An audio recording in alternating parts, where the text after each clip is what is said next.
ज्ञान कितना है यह महत्वपूर्ण नहीं है, महत्वपूर्ण यह है कि उसके आचरण में कितना आया है। ज्ञानी तो रावण भी बहुत था, लेकिन आचरण नहीं था, इसलिए रावण हमारे यहां वंदनीय नहीं है। मानस में दो तरह की दृष्टिकोण है, एक रावण की और एक राम की।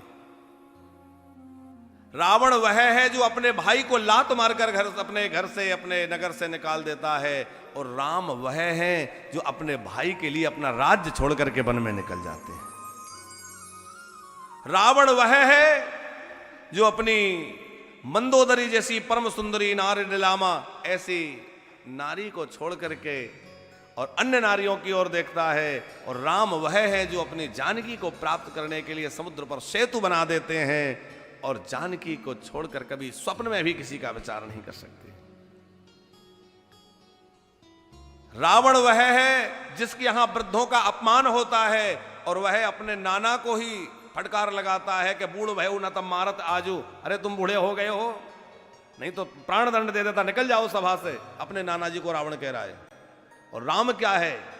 राम वो है जिसने जब एक वृद्ध को अपने महल में आते हुए देखा तो गोस्वामी जी कहते हैं, राम सुमंत ही आवत देखा, राम सुमंत ही आवत देखा, आदर की ना पिता समलेखा, आदर की पिता समलेखा।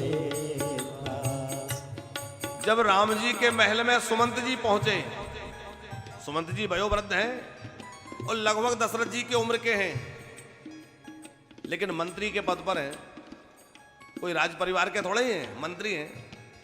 लेकिन जैसे ही राम जी ने अपने महल के द्वार पर सुमंत जी को आते हुए देखा और समाचार सेवकों ने दिया कि सुमंत जी पधार रहे हैं, तो राम जी दौड़े बाहर, और जिस तरह से राम जी अपने पूजनीय पिताजी को प्रणाम करते हैं, उसी प्रकार राम जी साष्टांग लेट करके सुमंत जी को प्रणाम कर रहे हैं। उसी तरह जानकी जी सुमंत जी को प्रणाम कर रही हैं। आदर कीन पिता समलेखा, पिताजी की तरह प्रणाम किया है। ये राम का दृष्टिकोण है, जो एक मंत्री को भी पिता के समान आदर दे रहे हैं, और एक रावण है जो अपने खास नाना को भी तुतकार कर भगा रहा है सभा से।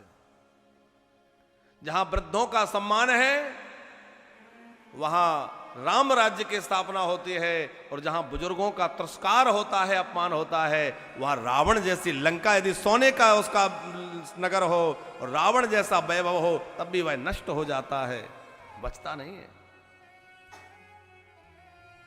आज हमारे बुजुर्ग उपेक्षित हो रहे हैं, दुखी हो रहे हैं, परेशान होकर के। कितनी माताएं ऐसी आती हैं, कहती हैं महाराज जी बच्चों ने ऐसा कह दिया, बहुओं ने ऐसा कह दिया, रोती हुई चली आते हैं। आज समाज को आवश्यकता है कि अपने इन बुजुर्गों को सहारा दें।